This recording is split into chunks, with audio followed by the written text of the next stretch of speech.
But let me start by making this as my first point.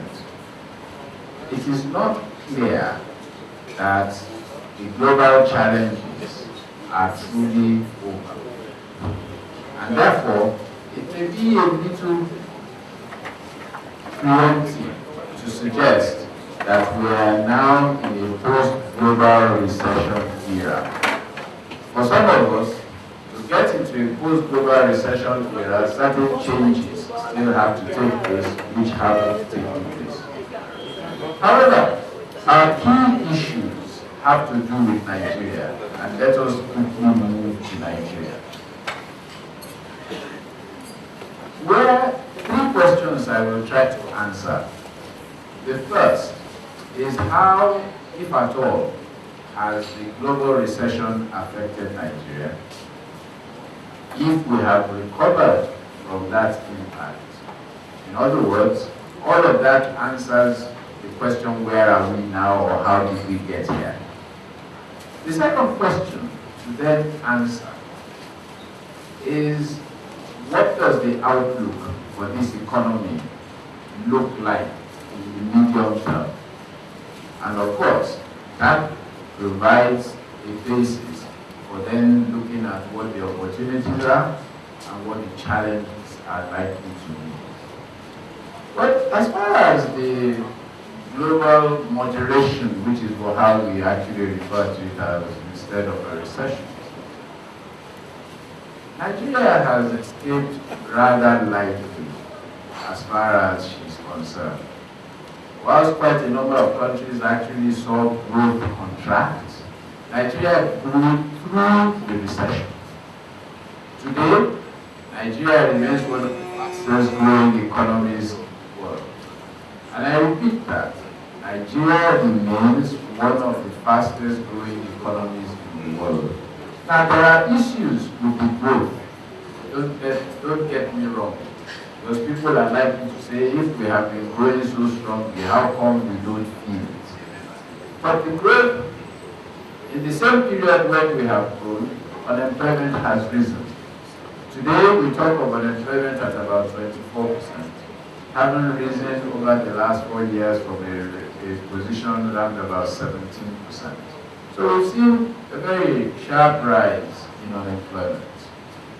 And to that extent, therefore, those who have been adversely affected have largely been youths.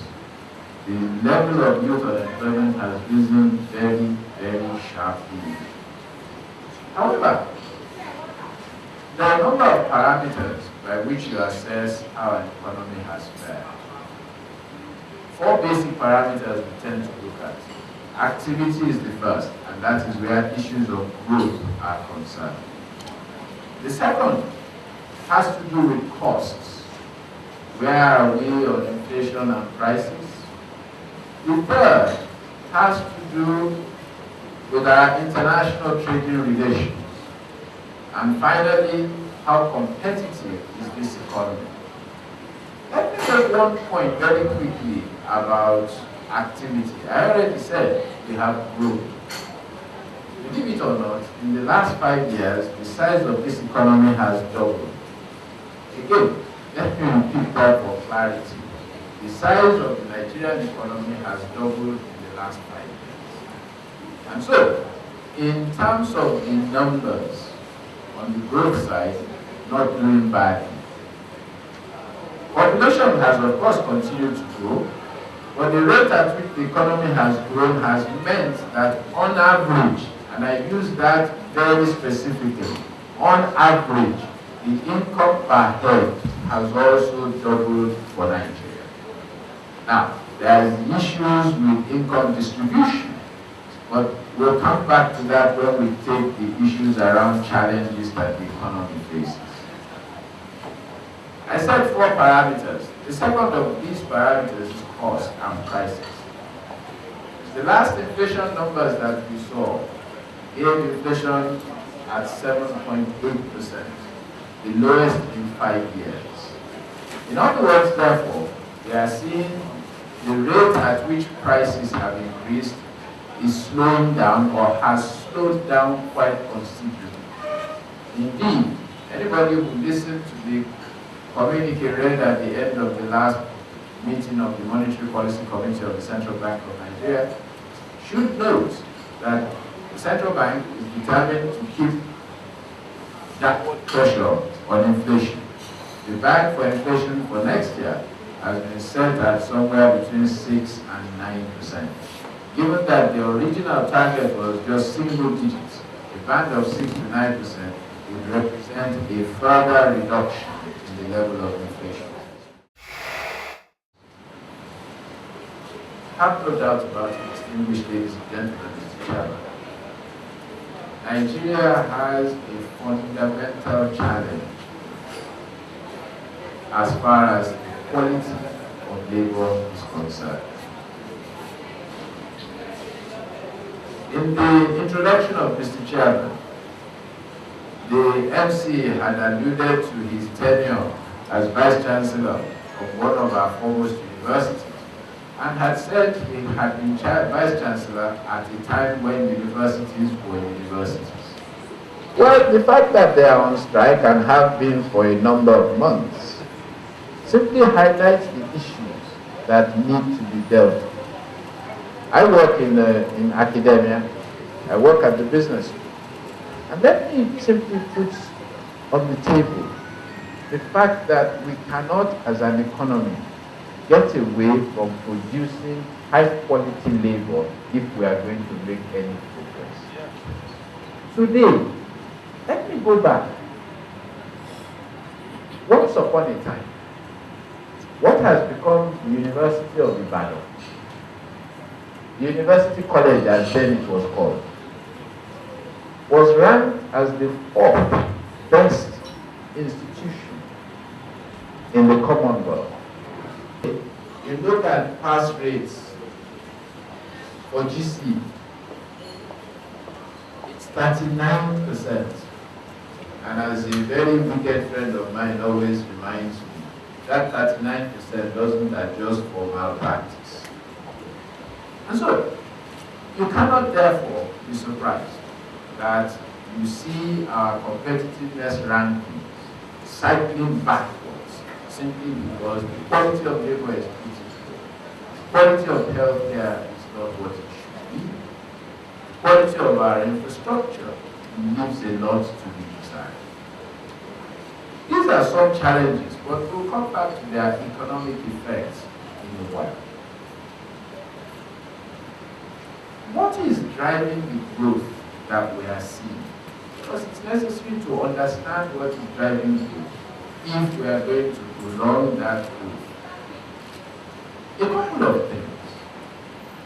The first is simply that Nigeria remains a resource-rich country, and that resource has done reasonably well, both during and since the high points or the low points of the global recession.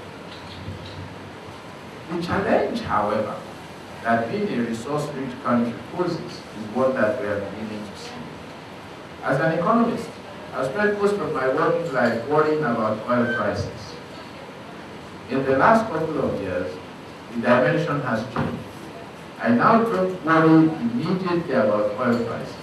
I now worry about oil volumes. If you look at Vision 20 by 2020, Nigeria is supposed to be producing about 4.4 million barrels of crude oil per day in 2020. Today, we are producing something around about 1.8, between 1.8 and about 2 million barrels, depending on whose figures you choose to believe. Now, that is a long way from 4 million barrels in 2020. So, that's an issue. For me, it's a major opportunity, but it's an issue. That how do we say we're a resource-rich economy, drive ourselves in an efficient manner that allows the resource actually to contribute to our development? Currently, I'm not sure that we are contributing optimally. That's the first issue, that what's driving growth, the resource-rich nature of Nigerian economy continues to propel.